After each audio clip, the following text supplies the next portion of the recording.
"Dad, you raised me poorly. Maybe a few slaps will teach you respect." That's what my son said to me in my own kitchen, with my coffee still steaming and the house deed lying under a rubber band on the counter. I didn't answer. I watched his jaw set the way mine used to when steel wouldn't bend. Before we continue, please subscribe to the channel and tell us where you're listening from. Cleveland, late winter. The radiator ticked. The clock over the sink hummed like it was holding its breath. Connor stood between me and the doorway, in the coat I bought him when he started at the firm. He had my eyes and his mother's talent for cutting straight to the artery. He lifted his chin at the deed. "You've had your time." "I'm consolidating assets." "Consolidating?" I said. "This house is my retirement." He tapped his phone screen and slid it across the counter. A budget spreadsheet glowed up at me, row after row in red. "You're not productive, you're—" Overhead, the word stung worse than the cold. I glanced at the stainless fridge door where we kept a single magnet, a picture of the shop the day we opened. Halloran Fabrication. My hand remembered the burn scars beneath my cuff. "Overhead built that balance in your account," I said. He smirked like a man reading a punchline. "Which is why I'm being generous. Sign a transfer of title. I'll put your name on a monthly stipend so you don't embarrass yourself." He reached for the deed as if it were already his. I pulled it back. Beneath it, half hidden, sat a folded invoice from Midwest Electric, $1,842 past due. I had circled it in blue pen last night when the radiator made that rattling sound. "You want to run my life," I said. "Start by learning what it costs to keep the lights on." He stepped closer, lowering his voice to a hiss that still carried. "Stop lecturing, sign." His hand twitched. Not a slap, not yet, but the preview of one. My fingers felt the crease of the rubber band cutting into the deed. I could smell the metal on his watch. "You eat but don't help, Dad." He let the sentence hang there like steam. I looked at the picture magnet again. Ellen had taken it. She used to say a house remembers who earned it. My throat tightened. "I gave you my name, my work." "My winters," I said. "That's not nothing," he laughed. "You gave me your mistakes." There are moments when a man understands that the conversation is already over. I wiped a coffee ring off the counter with the heel of my hand and forced my breathing steady. The oven timer clicked as the preheat finished, a small clean sound in a dirty scene. 5 minutes, he said, checking his phone. Then I start calling the realtor. I nodded like a man who agrees. 5 minutes. I slid the deed into the manila envelope, tucked the invoice with it, and pressed the rubber band back on. My other hand found the drawer with the narrow black notebook where I keep numbers, names, and one important login I've never told anyone. He didn't notice. He was already composing a text. In those 5 minutes, something cooled inside me. I looked at my son and understood the job ahead. Not to win an argument, but to hold a boundary and prove a truth. "Coffee?" I asked. My voice sounded calm, almost bored. He smirked again, victorious. I poured, set the mug down, and stepped past him toward the hall closet. The lockbox key was on its hook, right where I'd promised Ellen I'd keep it. 5 minutes can be a lifetime if you know what to reach for. When the door shut behind Connor, the sound went through the house like a nail being driven. I stood for a while with the mug cooling in my hand, staring at the place where his shoes had been. It's strange how silence can weigh more than noise. The tick of the kitchen clock sounded like hammer blows. The smell of burnt coffee turned bitter in the air. I walked to the sink and poured the rest out. The dark swirl down the drain looked like everything I had built disappearing one turn at a time. For 27 years, this house had been my proof that sweat could become shelter. Every beam in the ceiling carried fingerprints from the men I trained. Every invoice in the file cabinet told the story of a day when the light stayed on because I found another contract. Now my own son wanted to call it an asset. I sat at the table and opened the black notebook, the one no one knew about. Inside were names of clients, old suppliers, and a single line of handwriting from Ellen. "Don't let what we built become someone else's trophy." I traced the words with my thumb until the page softened. The phone buzzed. A text from Connor. "Think about it before I come back tonight. Make the smart call. No, Dad, no punctuation. Just business." I went to the window. Outside, dusk clung to the roofs. The streetlights flickered. Across the yard, the neighbor's kid tossed a ball, laughing. I tried to remember when Connor's laugh used to sound like that. Probably before Ellen's heart attack, before the long nights at the shop. before I missed too many of his games chasing contracts that kept us afloat. Maybe I did raise him poorly. Maybe I raised him to measure worth in invoices and signatures, because that's all he ever saw me chase. The thought hit like a weight against my chest. The radiator clicked again, reminding me that bills didn't wait for heartbreak to pass. I opened the past due envelope from Midwest Electric. 842 due in 10 days. Below it sat another notice from the property tax office, final warning. I stacked them neatly, lined the edges, because order was the only dignity left in moments like that. I heard the floor creak upstairs. Habit made me look up, expecting to hear Ellen's step even after all these years. Grief has a way of replaying itself in the background like a song you can't turn off. I picked up the house phone, then put it back down. Who would I even call? Connor was the only family left nearby. Friends had drifted after retirement. The shop had closed when the city rezoned the block for condos. Halloran Fabrication was now a name on a forgotten sign behind a construction fence. I took the old metal key from the hook and walked to the closet. Inside the lockbox were things I hadn't touched since the funeral. Her ring, the savings ledger, a folder labeled Trust Papers 2009. I opened it. Her handwriting again, small but decisive. In case of dispute, primary ownership remains with Robert Halloran until death. Signed, witnessed, notarized. So she had seen this coming. I sat on the floor, the folder across my knees, and felt something shift from sorrow to steel. For the first time since that kitchen scene, the shaking in my hand stopped. I wasn't just angry. I was awake. Connor thought he understood assets. He didn't understand foundation. A deed is just paper, but a man's proof is how many times he signs for others before he signs for himself. I closed the folder carefully, slid it into the notebook, and locked the box again. The radiator hissed once more, but it didn't sound so loud now. The house was listening. Outside, the wind rattled the gutters. Somewhere in that noise, I could almost hear Ellen say what she used to tell me when a contract went bad. Regret wastes daylight. Work the problem. That night I didn't sleep. I sat at the table until the first blue hint of morning, drawing columns and arrows in the notebook. Money owed, accounts Connor didn't know about, names of people who still owed me favors. By the time the light touched the window, I had written a single line under it all. 5 minutes is what he gave me. 5 weeks is what I'll take back. And just like that, the collapse was over. The plan had already begun. I spent the next morning in the garage, the only room Connor never cared to enter. Dust floated through thin sunlight like slow smoke.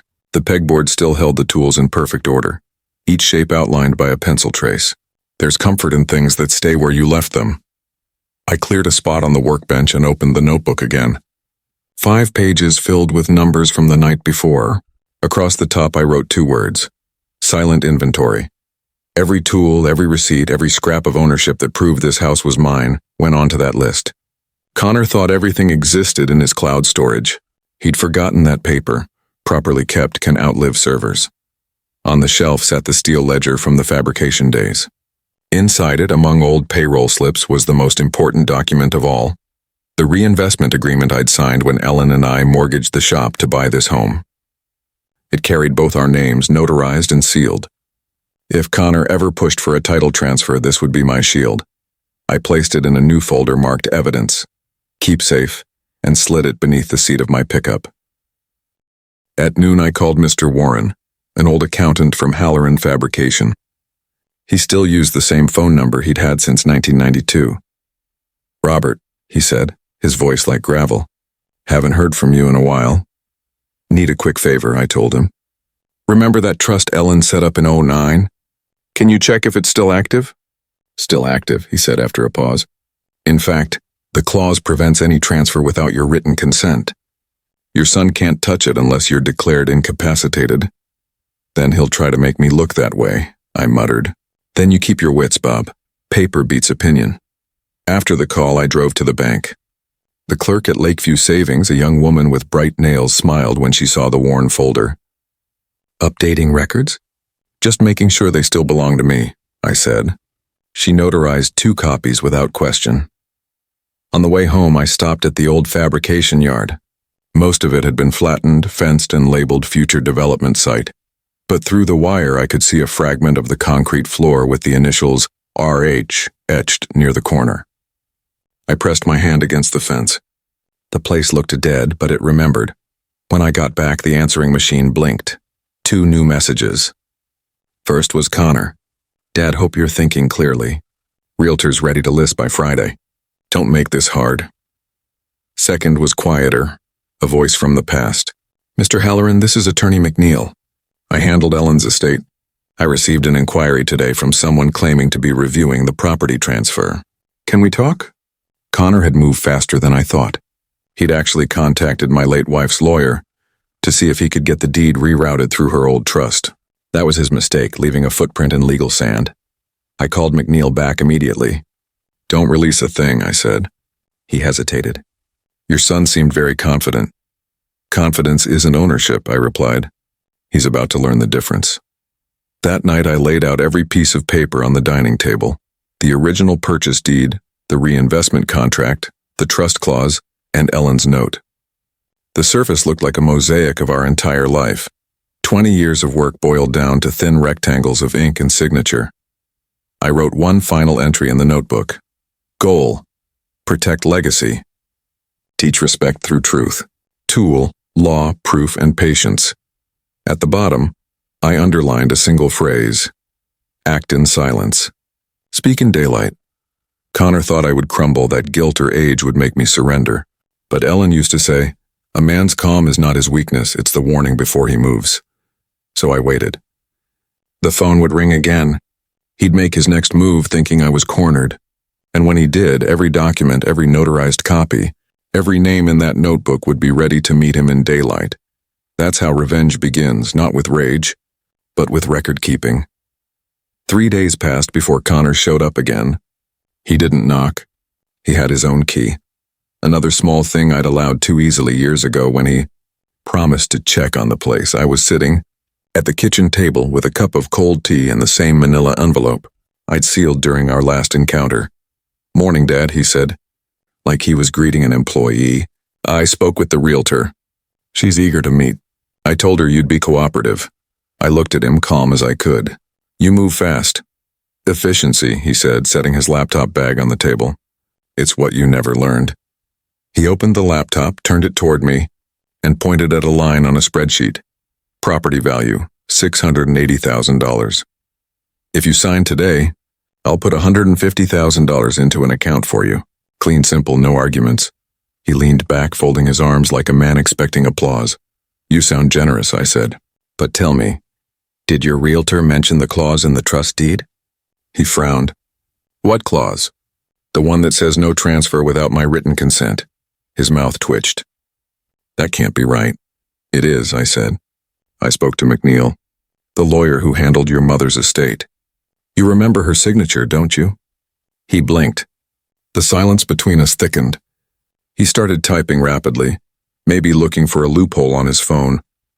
I watched him, the way you watch a storm from a distance, fascinated by its power, certain of its direction. I slid a copy of the trust paper across the table. I had it re-notarized this week, I said. In triplicate. He looked down at it and laughed, but it was forced. You're clinging to paperwork, Dad. Things change. The law doesn't care about sentiment.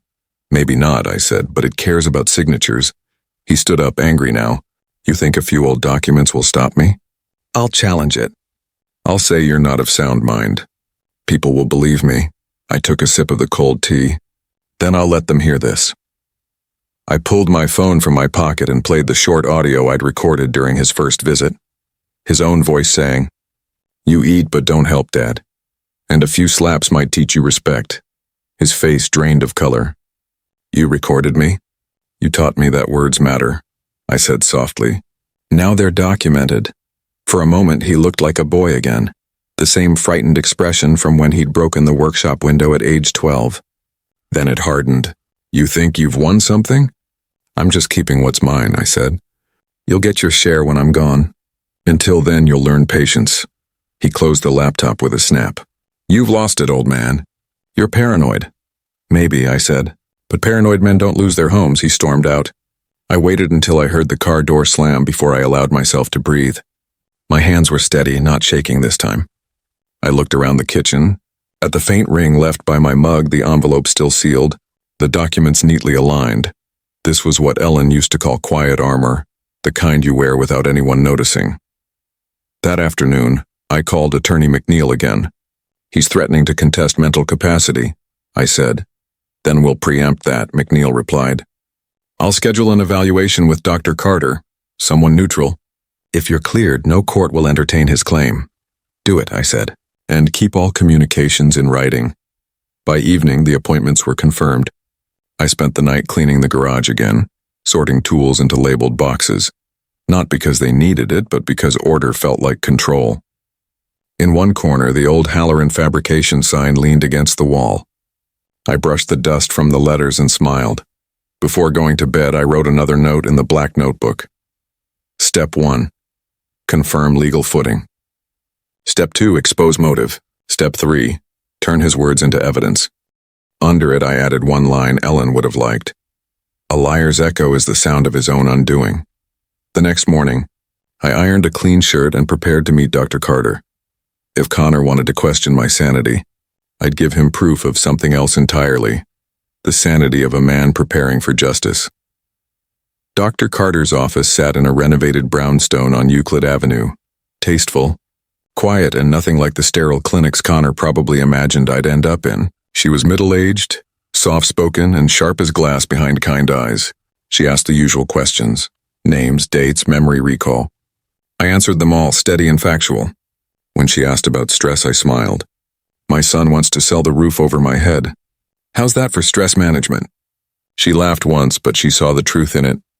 By the end of the session, she said, "Mr. Halloran, you're perfectly sound.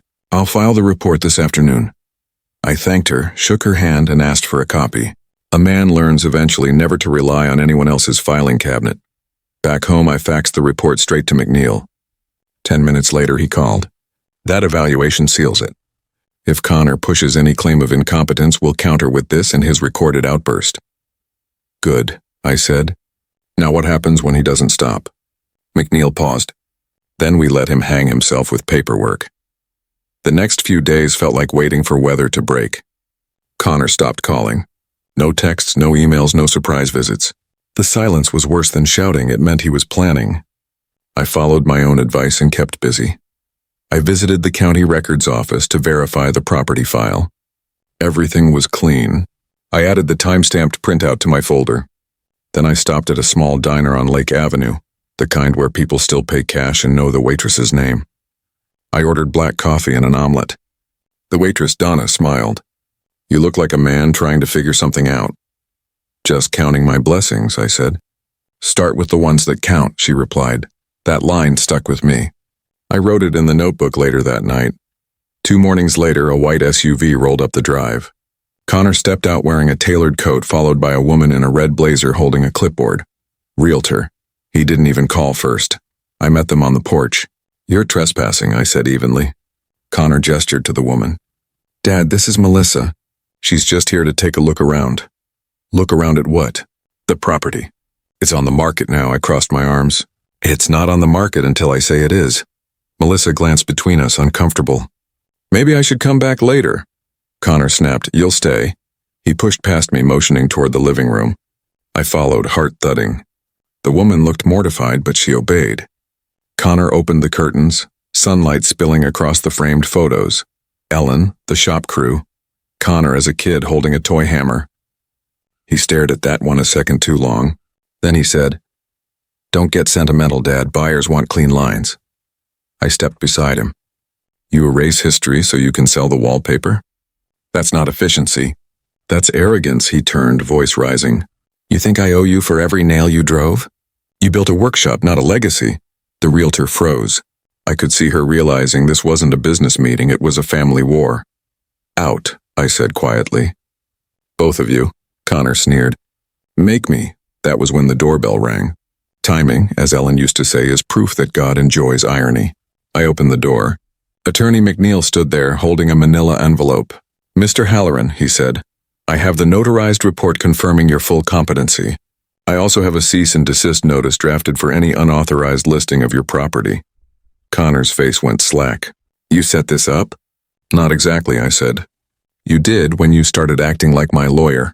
McNeil handed me the envelope. Sign here, Robert, and I'll deliver it to the realtor's office myself. Melissa cleared her throat. I think that's my cue to leave. She nearly ran to her SUV. Connor followed, hissing something under his breath. At the door, he turned back. You'll regret this. I already have, I said. Now it's your turn. He left the engine idling for a long time before driving off. I watched him go, then sat on the porch steps as the sound faded. The neighborhood was still cold but bright. I opened the notebook and wrote, He's losing ground. Pride makes him sloppy. Prepare the next move, public exposure. The war was no longer private. It was heading toward a reckoning, one everyone would see. The knock came 2 evenings later, just after sunset. The house was quiet. I was oiling the hinges on the hall door when I heard the sharp rhythm of someone who didn't come to visit. They came to announce. When I opened the door, Connor stood there in a navy suit, expression carved from pride. Beside him was a man I recognized instantly. Harold Kent, a realtor who'd once handled commercial leases for Halloran Fabrication. And just behind them, a county officer with a clipboard. Evening, Dad, Connor said. We're here for a quick inspection. Standard pre-sale evaluation. Nothing to worry about. I looked at the officer's badge. County property compliance. He avoided my eyes. Sir, I just need to confirm occupant status for a potential transfer. Connor smiled like a man unveiling a trap. If you're not fit to maintain the property, the county can appoint an executor. It's all legal. He thought he was clever, trying to stage a public humiliation on my own porch. But he hadn't read the most recent update from McNeil. I had it folded neatly in my shirt pocket. I stepped aside. Come in, I said. Connor hesitated, thrown off by my calm. The officer entered, hat in hand. You live here alone, Mr. Halloran? Yes, I said. And I keep my affairs in order. Would you like proof? I handed him the notarized competency report and the cease and desist copy. The officer skimmed the first page, brow rising. Signed by Dr. Carter and filed with county court. That's official. Connor's smirk wavered. You can't just wave papers at him. The officer held up a hand. Sir, unless the property owner is deemed unfit by court order, there's no legal basis for inspection. He passed the papers back to me and turned to Connor. This visit is concluded. Harold, the realtor, cleared his throat. Connor, maybe we should stay out of it. Connor snapped. He was unraveling in real time, and for the first time I saw fear in his eyes. The fear of a man realizing the story wasn't going his way. The officer nodded politely and left, murmuring an apology. The door clicked shut behind him. The quiet that followed was almost holy. You planned this, Connor said. No, I said. I prepared for it. He laughed once, hollow. You're pathetic, clinging to paperwork like armor. Paperwork built your life, I replied. Every document you're trying to steal started with my signature. His jaw tightened. He stepped closer, too close. You think this is over? You've embarrassed me in front of everyone I work with. Then maybe stop inviting them to our fights. He grabbed the edge of the table, shaking. You don't understand how the world works now. It's about leverage, perception. And you just lost both, I said. He stood there, breathing hard before finally backing away. You'll see, he muttered. You'll see what I can do. Then he stormed out, slamming the door hard enough to rattle the window panes. I sat down slowly, let the adrenaline settle. My hands trembled just a little, then steadied. I poured myself a small glass of whiskey and looked at the empty chair across the table. Ellen would have enjoyed this twist, the setup collapsing on its builder. I opened the notebook and wrote, Public showdown achieved. Act 1 outcome. Authority sided with truth. But as satisfying as it was, I knew this wasn't the end. Connor wasn't the type to retreat quietly. He'd tasted exposure, and men like him either learn humility or double down. My bet was on the latter. That night I backed up every document, scanned copies stored on 2 encrypted drives, one sent to McNeil, one locked in the bank deposit box. I even printed the audio transcript of Connor's earlier insults and stapled them neatly to the report. If he wanted a war of perception, I'd meet him with evidence, not emotion. Before turning in, I wrote one last line under the day's notes. When a liar loses his audience, he creates a stage. The next stage was coming. I could feel it. the inevitable moment when Connor would try to reclaim his pride in public. He'd force a confrontation meant to shame me, and that would be my moment to turn the lights on and show everyone exactly who he'd become. The stage was set. The storm was coming, and for the first time in weeks I was ready to meet it head on. 2 weeks passed after that confrontation, and the silence that followed was heavier than any argument. The house felt like a courtroom waiting for a verdict, still, tense, expectant. Every creak in the wood, every whisper of wind under the eaves reminded me of what was coming. Connor had gone quiet, but quiet men don't quit. They plot. On a gray Thursday morning, I found out just how far he'd gone. A letter arrived from Cuyahoga County Civil Division, marked urgent. Inside was a petition for guardianship review, filed by none other than my son, Connor Halloran. He'd claimed I was suffering from declining cognitive capacity, using recent erratic financial behavior as justification. For appointing him as legal conservator, he'd attached screenshots of my recent bank withdrawals, repairs invoices, legal fees, and twisted them into proof of incompetence. The boy had turned father into evidence. I sat at the kitchen table reading the letter twice, then folded it neatly beside my coffee cup. For a long while, I didn't move. The insult wasn't just legal, it was personal. My own son had decided the only way to win was to bury me alive under paperwork. I called McNeil. He answered on the second ring. "He filed it, didn't he?" I asked. McNeil sighed. "Yes, but we're ready. I'll file a counter motion. You've already passed the competency exam, and we'll present the recording as proof of coercion. He's made this easy for us, Robert." "Easy?" I said. "You ever fight a man who thinks humiliation is justice?" McNeil was quiet. "We'll do this by the book. Let him drown in his own arrogance." The hearing was set for Friday morning. I ironed my best shirt, the one Ellen bought me for our 20th anniversary, and polished the shoes I hadn't worn since her funeral. If Connor wanted a stage, I'd give him an audience. The courthouse smelled of dust and coffee, like old truths waiting to be aired out. Connor arrived with a young lawyer in an expensive suit. I watched him from the bench, calm, silent.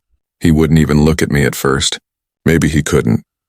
When the clerk called our case, we stood before Judge Reynolds, a silver-haired woman who looked like she'd seen every kind of betrayal before. McNeil handed her the folder. Competency report, notarized trust clause, cease and desist audio transcript. Connor's attorney looked confident for the first 3 pages. By the 4th, his posture changed. Judge Reynolds looked over her glasses. "Mr. Halloran," she said to Connor, "this petition suggests your father is mentally unfit. Do you have any medical evidence beyond your personal observations?" He hesitated.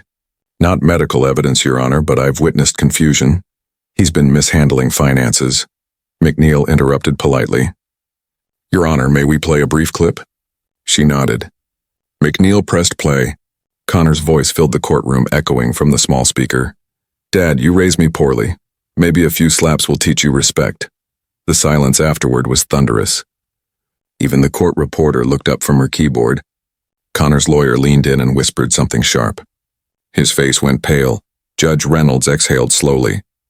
"Mr. Halloran," she said, this time to me, "you seem perfectly lucid. I see no basis for guardianship review. Case dismissed." Her gavel struck once. Clean final. Connor's jaw flexed. "This isn't over," he muttered. I met his gaze. "You're right," I said. "Now it's my turn." Outside in the courtyard, the air was cold and bright.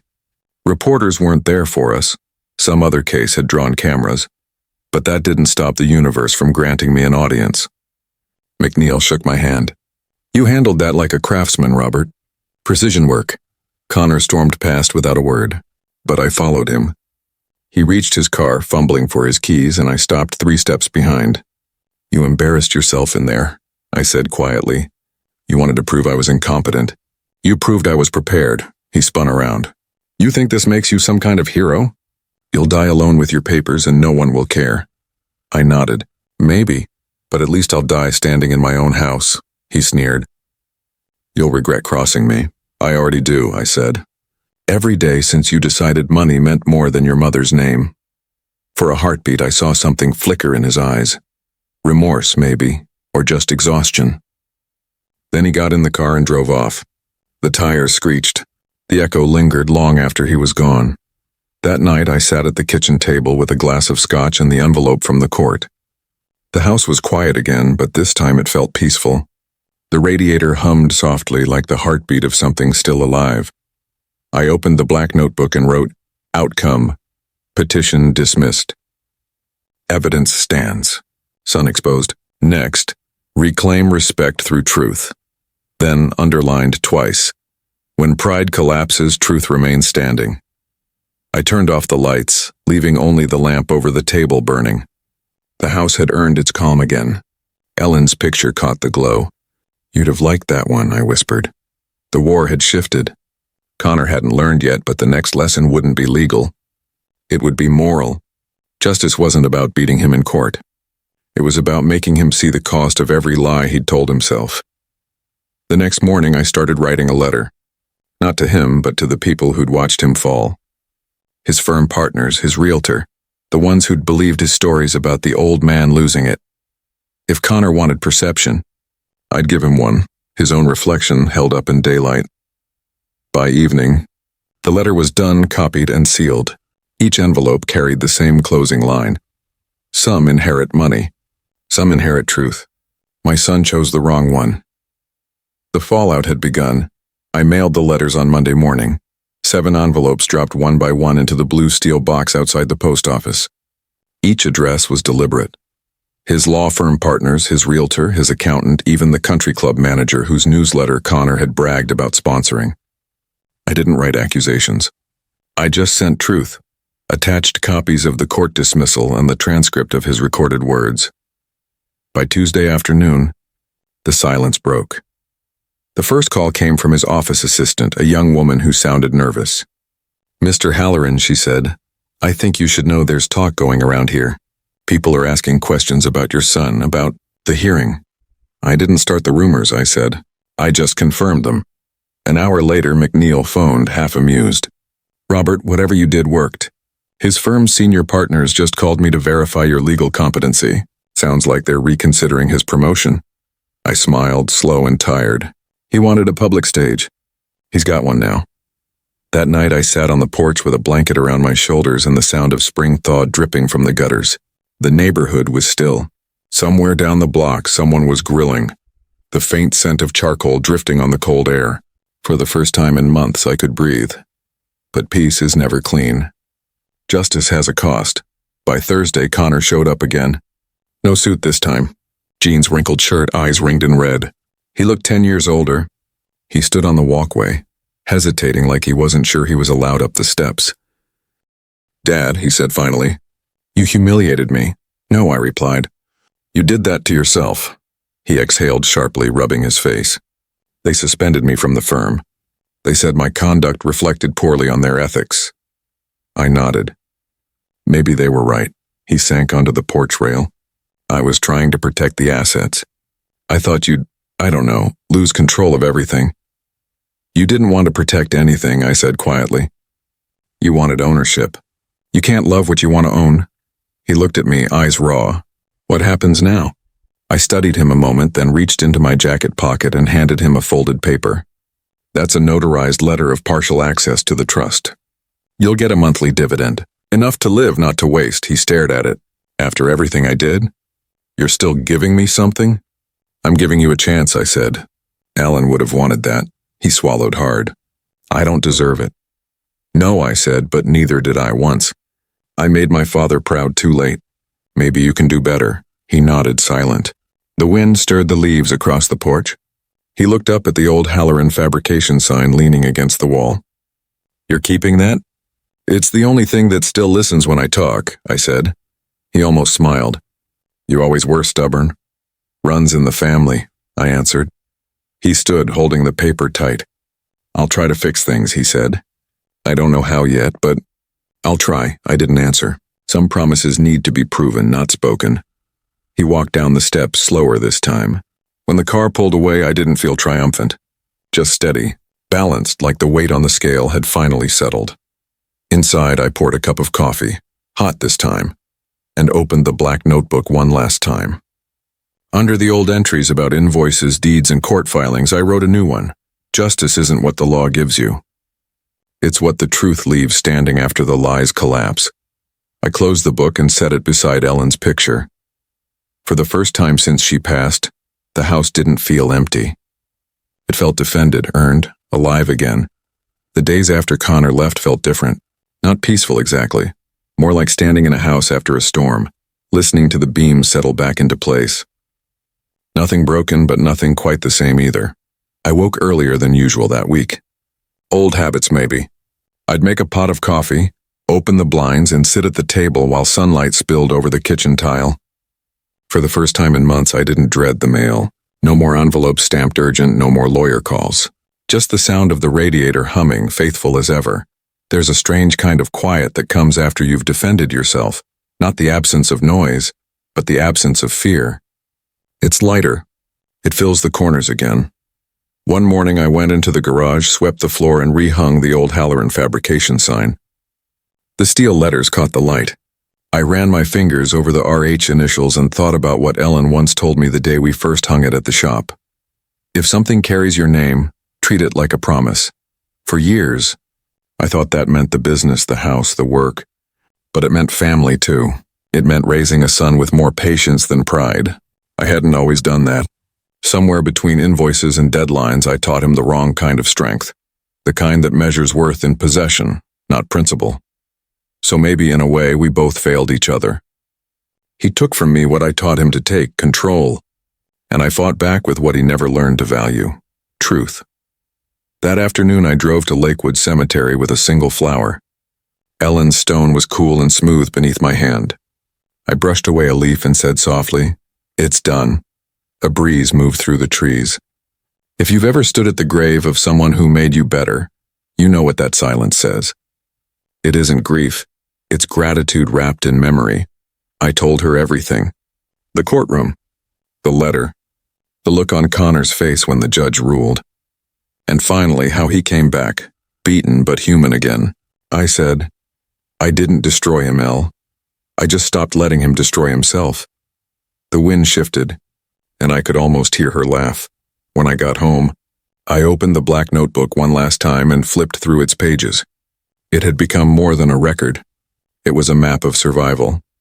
Every note, every signature, every reminder that dignity can be documented. On the last blank page I wrote, "Reflection.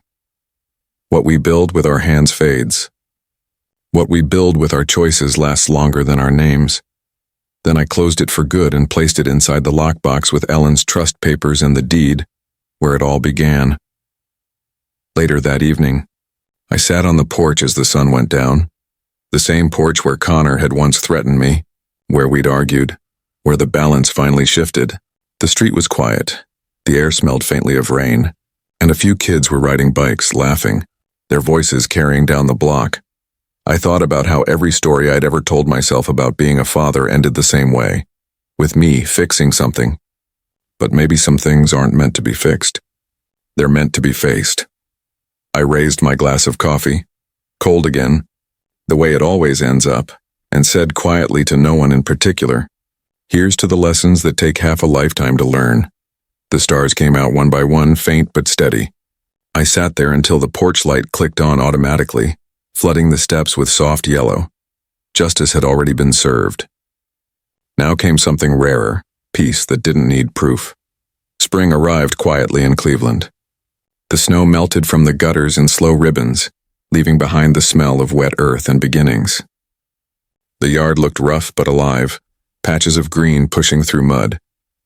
Every morning I'd sweep the porch and listen to the sparrows building nests in the old maple out front. The same tree Connor used to climb when he was small, shouting that he could see the whole world from up there. I hadn't heard from him for nearly a month. Not a call, not a message. At first I mistook the silence for distance, but it turned out to be rebuilding. One afternoon, while I was fixing the loose hinge on the garage door, I heard a car pull up. His old sedan, washed but still scarred from too many city miles. He stepped out slowly, carrying a small brown box. "Didn't think I'd see you this soon," I said. He shrugged. "Didn't think I'd come back this soon." He followed me into the garage. The smell of oil and old steel hung in the air. He set the box down on the workbench and opened it. Inside were framed photos I hadn't seen in years. Ellen at the beach, me and Connor at his graduation, the three of us at the fabrication shop on opening day. I found these when I was cleaning out storage, he said. I figured they belong here. I picked one up, the shop photo. My hand rested over Ellen's smile. She'd have liked that you kept them. He nodded, hesitating. Dad, I'm not here to argue. I just wanted to say I was wrong. About the house, about everything. I thought I was protecting what you built, but all I did was try to take it. I looked at him for a long moment, then said, You learned faster than I did. I took too long to realize I couldn't run my life on pride alone. He smiled faintly. Guess it runs in the family. We spent the rest of the afternoon in near silence, sorting old tools, cleaning shelves, and occasionally pausing to look at the past we'd both tried to control. At one point he found the old Halloran fabrication ledger, flipped through its pages and said, You kept every receipt. Proof, I said simply. You never know when someone will question what you earned. He nodded, closing the book carefully. I get that now. Before he left, he stood at the doorway, hand on the frame. You know, they asked me to come back to the firm. Not the same position, smaller role, but I said no. I'm starting something on my own. Good, I said. Build something you can sign your own name on. He smiled, a small, quiet smile that looked more like his mother's than mine. I'll call you soon, he said. I'll be here, I replied. When the door closed behind him, I turned off the lights in the garage and stood in the dark for a while, listening to the faint echo of his engine fading down the street. For once, the sound didn't feel like loss. It felt like distance earned. That night, I sat by the fireplace with Ellen's photo on the mantel and the black notebook on my lap. I flipped to the last page and wrote the final line. Revenge gave me back my dignity. Forgiveness gave me back my peace. I closed the book, slid it into the lockbox, and turned the key. The metal clicked softly, final but not heavy. Outside, the wind picked up again, carrying the smell of rain. Somewhere down the block, a porch light blinked on. Life, moving forward. Quiet, steady, fair. I leaned back in my chair, listening to the house breathe. For the first time in a long time, it sounded like home again. A year later, the city had changed, but the house hadn't. Same red brick, same creak in the hallway near the kitchen, same photograph of Ellen catching sunlight in the morning. Time hadn't erased the past. It had simply rearranged it into something quieter, something livable. The black notebook sat on the bookshelf now, tucked between Carpentry Monthly and Ellen's old gardening guide. I hadn't opened it in months. I didn't need to. Every word inside it had already done its work. Connor kept his promise. He didn't become a saint overnight, but he changed. He started a small contracting firm out in Parma, hired 2 apprentices and named it Halloran & Son Restorations. The first time I saw the logo on his truck, I almost laughed. He'd built his own version of the shop I lost, and this time, it carried both our names. He visited every Sunday, sometimes with groceries, sometimes with nothing but an apology he didn't have to repeat. We didn't talk about the court case or the letters I'd sent. Some things belonged to silence, not conversation. What mattered was that when he sat at the kitchen table now, he poured the coffee himself. One afternoon he asked, Do you ever regret what happened? I thought for a long time before answering. Regret's just grief with paperwork, I said. You file it, you keep a copy, and you move on. He smiled at that, the real kind, not the polished one he used to wear. Mom would have liked that line. She probably wrote it first, I said. Later that evening, after he'd gone, I walked through the garage one last time before closing up. The Halloran fabrication sign still leaned against the wall, but next to it hung something new, one of his wooden restoration plaques, sanded smooth, the letters carved steady and sure. Underneath it, he'd etched a small inscription I hadn't noticed before. For Dad, proof that respect can be rebuilt. I stood there a long while, the kind of long where you forget you're breathing. Maybe irony isn't when life laughs at you, it's when life forgives you. I'd spent a year fighting to prove I wasn't losing my mind, and in the end, I'd found something better, my sons.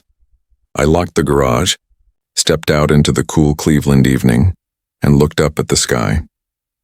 The same sky Ellen used to trace constellations in with her finger when the power went out.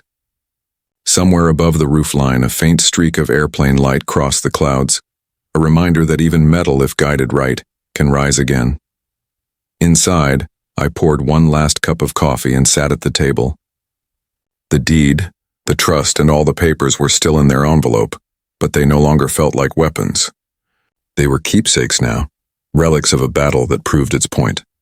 Before turning in, I opened a fresh page in a new notebook, clean, unlined, and wrote the last entry of the story I'd been living. I thought revenge would restore what I'd lost. It didn't. It simply reminded me what was still worth keeping. I capped the pen, closed the book, and set it beside the lamp. The house creaked once, settling. Outside, the wind moved through the gutters, soft and low, the same song that had played the night it all began. For the first time in years, I felt no need to plan, no urge to defend, no list left to make. Just a quiet truth steady as breath. You don't teach respect by winning a war. You teach it by surviving one with your dignity intact. And as the clock hummed through midnight, I smiled, because this time, 5 minutes later, there was only peace.